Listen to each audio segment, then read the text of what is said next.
At my cousin's engagement toast, I said, "Glad to be part of this." My aunt replied, "You weren't. We added you last minute." My sister said, "Try not to ruin it like always." I smiled quietly, picked up my $5,000 gift, and canceled the card on file for the venue. 20 minutes later, the lights went out, the music stopped, and my phone exploded with 130 missed calls. "You weren't. We added you last minute."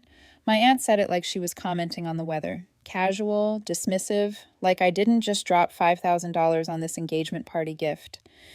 She clinked her champagne glass against her husband's and looked right through me, past me as if even acknowledging me too directly might somehow stain the evening. I smiled quietly. Next to her, my sister didn't miss a beat. "Try not to ruin it like you always do," she said with a half smirk, leaning just enough to whisper it where only I could hear. The laughter in the room was soft and sophisticated. Flute glasses and chandeliers, warm candlelight on white tablecloths, designer dresses, and catered hors d'oeuvres. It was the kind of event where everyone's smiles were polished, their lies prepped, and their knives always aimed at the family's weakest link. That link apparently was me. My cousin Danielle stood in the center, glowing in her white engagement dress, the kind that looked like it cost more than my monthly rent. Her fiancé Darren was holding court with his arm around her waist and a whiskey in hand. They looked perfect, like something you'd see in a magazine ad for people who never had to work retail in their 20s. Danielle had always been kind to me in that polished, surface-level way.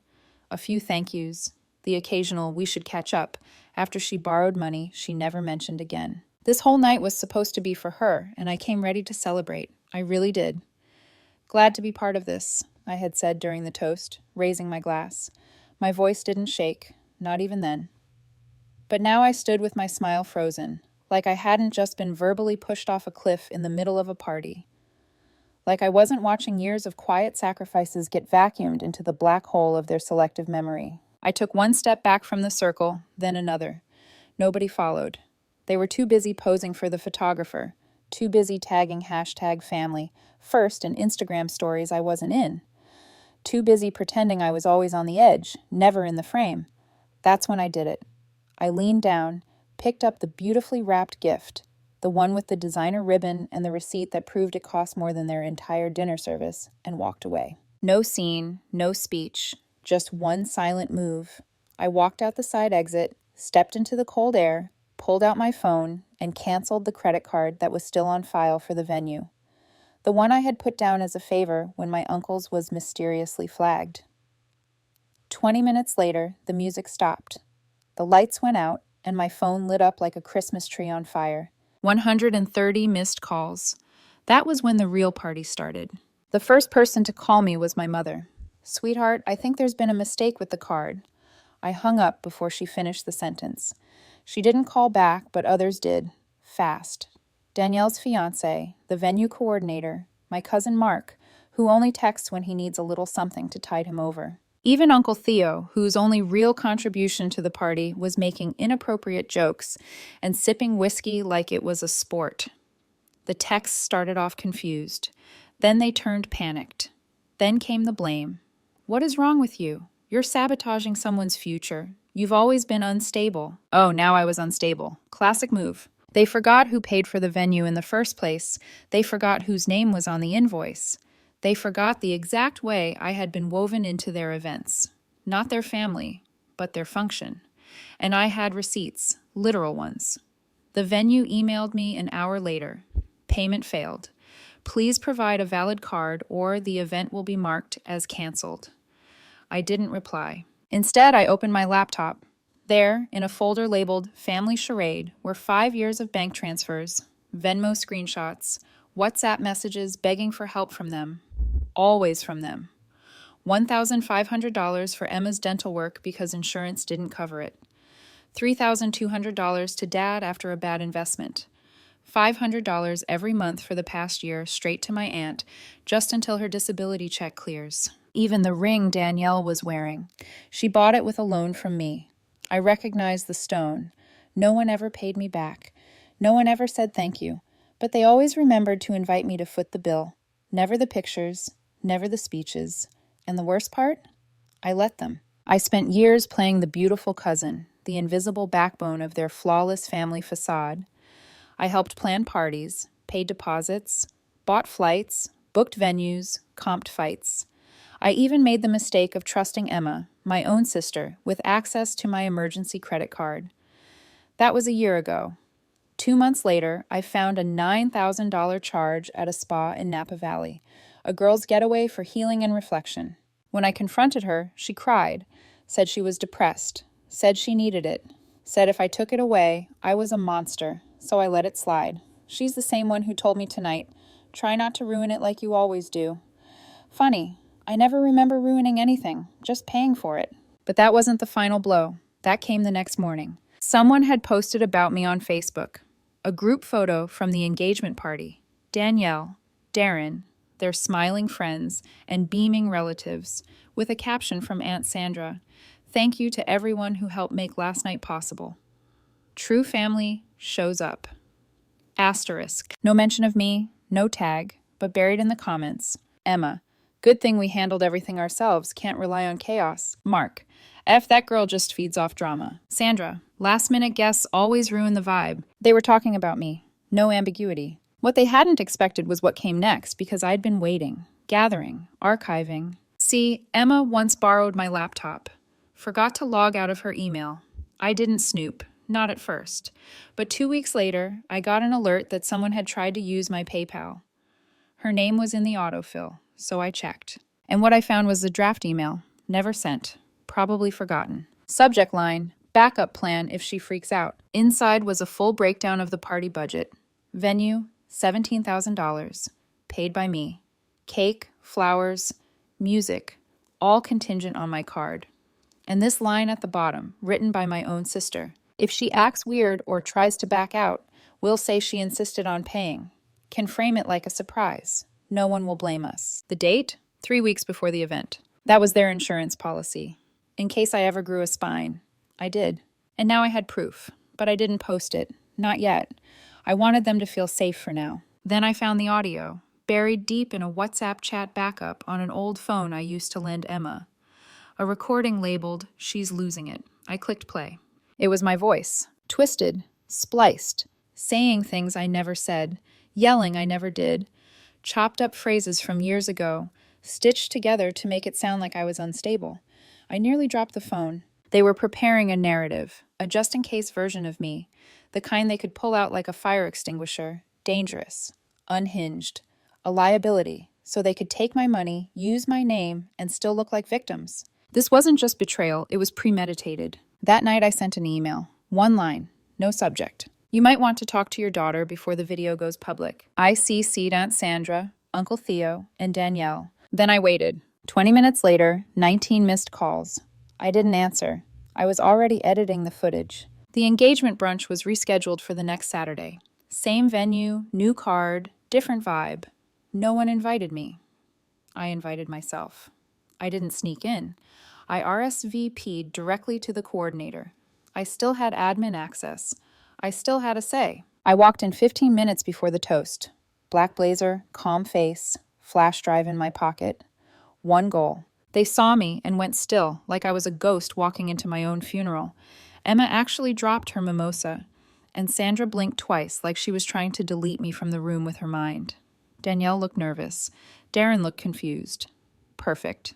The coordinator approached me, asked politely if I was here to drop something off. I smiled and said, "No, I'm here to add something to the playlist." She hesitated, then nodded. 10 minutes later, right as Danielle raised her glass for the toast, the screen behind her flickered to life. "Can we get a quick video from the family?" I asked loudly. Everyone turned. The video started. No sound at first, just screenshots. Venmo, Zelle, my bank app. Transfers with memos like Emma's dentist and deposit for Danielle's venue. $500 here, $2,000 there. Another $1,200 just labeled Save Us. Laughter in the room turned into coughs. Forks went still on porcelain plates. Then the audio. Clipped. Familiar voices. Emma, if she freaks out, we'll say she insisted. She's good at looking desperate. People believe it. And Sandra, well, she owes us something. She wouldn't have that job if it weren't for the family. Danielle, she'll probably show up with some pathetic gift, thinking it matters. Silence. Then a short video of me holding the engagement gift they all forgot. Walking out with it, just like I had the week before. Cut to black. A single line appeared on the screen. This is what it looks like when you make someone useful until she stops being silent. I turned around. Emma was already red, not embarrassed, furious. Her hand shook like she wanted to throw something but didn't know where to aim. "You're completely out of line," she spat. "This was supposed to be my day." "Oh, it still is," I said calmly. "You're just not the main character anymore." Danielle stood frozen, lips parted like she wanted to say something, but no script had been written for this scene. Her fiancé Darren stepped forward. "Wait," he said, "this isn't true, is it?" I pulled out the flash drive. "Ask Emma about the email she drafted, the backup plan if she freaks out one." Emma lunged forward to grab it, too slow. I handed it to Darren. "Check it yourself. I'm not here to argue. I'm just here to end it." That's when my mother appeared, like clockwork, hair perfect, voice already shaking. "Please," she said, "let's go outside. Let's talk." I looked at her. Mascara smudged before the tears even fell. And for the first time in my life, I said it. "I don't owe you anything. Not money, not silence." My dad showed up next. He wasn't supposed to be there. He always said engagements were pointless celebrations. But there he was, like some emergency alert had gone out that I'd stopped playing dead. "You're a disappointment to this family," he said through clenched teeth. "You humiliated your own family." I turned to face him fully. "You humiliated me for years. I just pressed play." The room split like a crack through glass. Some guests got up and left. Others stared, phones already in their hands. I knew at least one person was filming. Good. Let them. Let the world see what happens when you corner the quiet one too many times. Danielle tried to salvage it. She stood, hands raised. "Okay, maybe there were miscommunications, but this isn't the time." "Is this yours?" I asked, holding up the ring box I'd retrieved earlier. "The $5,000 gift. Custom diamond. Bought from a guy I used to tutor in college. Still have the receipt." Danielle nodded, hesitant. I smiled, snapped it shut, and slipped it into my jacket pocket. "You'll get it when I get back everything I gave this family." Which is never, so enjoy the symbolism. Emma shrieked. "You think you're the victim? You're just a bitter freeloader with a superiority issue." That's when a voice cut through the noise. Deep, cool. "Funny," it said. "She's the only one who ever paid for anything." Everyone turned. At the entrance stood a man in a dark suit, Carter, Emma's ex. "Yeah, I called him. Turns out I wasn't the only one she burned." He stepped forward, handed me an envelope, and spoke just loud enough for the nearest dozen guests to hear. "These are screenshots. Proof Emma doctored texts and voice memos to make you look abusive. She did the same to me. I filed a report last year. I never sent it, but I'm sending it now." Emma stumbled back like she'd been shot. "You're ruining everything," she screamed. I looked at her, calm as ever. "You already did. I'm just airing out the smoke." Then I walked out. No slamming doors, no flipping tables, just me and Carter, and the sound of a myth collapsing behind us. That was the last time I stepped foot in a room with those people. And from what I heard later, it was the last time anyone looked at Danielle's perfect family the same way again. Silence after a storm isn't peace. It's just everyone checking if they're still alive. 2 days after the engagement toast imploded, my phone was burning. Over 130 missed calls. Facebook was a battlefield. Long-lost cousins turned into moral philosophers overnight. Everyone had a take, a theory, a guilt trip. I said nothing, exactly as planned, because I was busy. On Monday, I registered a new company, Last Minute Guest LLC. Yes, that exact phrase my aunt used to cut me out of the celebration. If I wasn't supposed to be part of their story, I'd write my own and sell tickets. Within a week, I had a website, a YouTube channel, and my first viral video. What happens when the family ATM shuts down? The second one hit harder. How to be uninvited and still own the room. My subscriber count hit 75,000 in 10 days. Comments flooded in. "You told my story. They did this to me too. I didn't know I needed this. I wasn't screaming, I was building." Then I launched merch. Hoodies, mugs, phone cases, bestseller. A black hoodie with white text, "Glad to be part of this," and in tiny red stitching at the hem, until I read the receipts. It sold out in 2 days. I thought that was the best part. It wasn't, because the real twist came from someone I didn't expect. Darren, my cousin Danielle's now ex-fiancé. He messaged me late one night. "Can we talk? Just us." I assumed it would be a warning, or worse, a threat. Instead, he showed up in person. No ring, eyes hollow. "I checked everything you said," he told me. "You were right, about all of it." I stayed quiet. I called off the wedding, he added, swallowing hard. But there's something else you need to see. He pulled out his phone, tapped a cloud folder, and hit play. It was a video. Granny had secretly recorded it. Emma and Aunt Sandra sitting on a couch, glasses of wine in hand. Emma, she won't back out. We'll say it's for Mom. If she flips, we say she's unstable. And Sandra, Emma laughed. We still got that college clip, right? The one where she said she wants to disappear. Splice it. Make her sound suicidal. Boom. No credibility. I froze. Darren looked down. She left her laptop open. I found it in a shared folder. She didn't even hide it. I couldn't speak. He reached into his bag and handed me a small box. Inside was the engagement ring he'd bought. She tried to keep it, he said. Said it was already gifted. But this belongs to someone with integrity, and that's not her. I didn't thank him. I just nodded. And I knew what I had to do next. The following day, I met with a real attorney. Not a friend of a friend. A litigator. Someone who wore silence like armor. I laid it all out.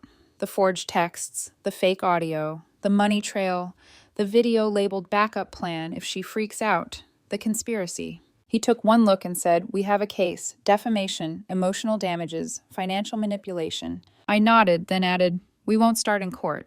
First we go public. So I posted a 3-part docuseries on my channel. Calm, chronological, surgical. The payments, the betrayal, the plot to discredit me. The 3rd episode hit 1.2 million views. A week later, I signed a contract with a publisher for a short memoir. Last minute guest. How I burned a family myth and built myself from ash. Then came twist number 2, a letter, handwritten, from my mother. No subject, no return address. I knew about the video, the plan, the manipulation. I told myself I wasn't part of it if I didn't participate. But silence is participation. I was afraid that if you left, they'd leave me too. But you were the only one who always showed up, even when they didn't see you. And now I'm ashamed.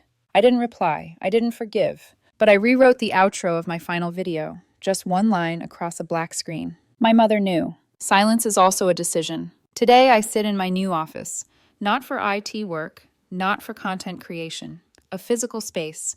I opened a co-working studio and mentorship program for people estranged from toxic families.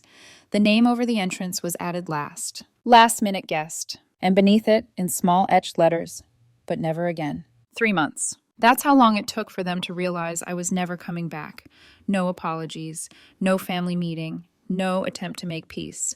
They weren't looking for healing. They were waiting for me to cave. I didn't. Instead, I expanded the brand. Last Minute Guest became more than a channel. It became a platform. I launched a podcast, Added Last. Episode 1, When Loyalty Becomes Servitude. It hit Apple's top 10 in 2 days. Then I opened the studio, a glass-fronted co-working space in Denver with a plaque that read, "Here, we don't apologize for not going to Thanksgiving." And yet the messages still came. My cousin Danielle emailed a PDF of her side of the story. My Aunt Sandra messaged a blurry selfie crying with the caption, "Family shouldn't go viral. They should heal." Emma, yes, even her, created a burner TikTok account to tell the truth. She played victim so hard that one of her clips actually trended for a minute. Until someone in the comments posted, "Aren't you the girl who forged DMs to ruin your cousin's reputation?" It got 14,000 likes. She deleted her account the next day. But the real earthquake came on a Wednesday. I was setting up for a guest workshop when my assistant walked in, pale-faced. "Your dad's outside." I blinked. "What?" He didn't come alone. I stepped out. There he was, in a full suit, flanked by my mother and a stranger in a dress shirt. A lawyer, a PR rep, who knows? He walked straight up to me like he owned the place.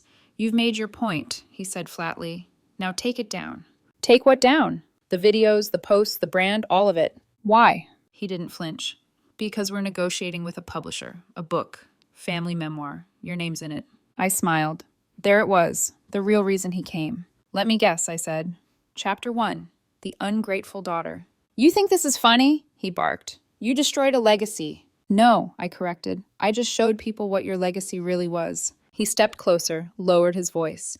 "You always needed us more than we needed you. Don't forget that." I laughed. For real this time. "I don't need to forget," I said. "I documented it." He turned to my mother. She couldn't meet my eyes. Then I did the thing he never saw coming. I reached into my pocket and pulled out a small metal key.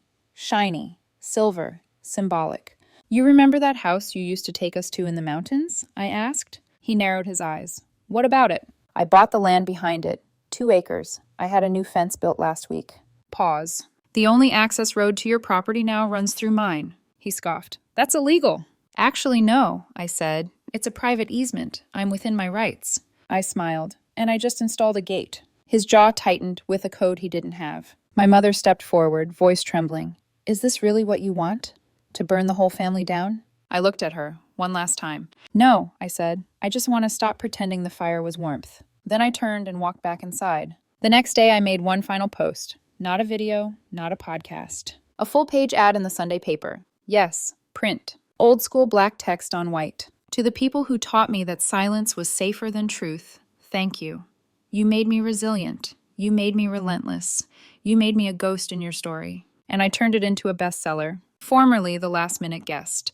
Now the one who turned off the lights and locked the door behind her. Last week I changed my number. Told no one. I walked into my office, took a Sharpie, scribbled something on the back of my old business card, and taped it to the break room wall. In case of emergency, don't call me. I'm not family anymore. And the final gesture? I donated $10,000 to a scholarship fund for kids estranged from their families. Not under my real name, but under one that now belonged fully to me. Last minute guest. Because sometimes the person they almost didn't invite is the one who wins the whole thing.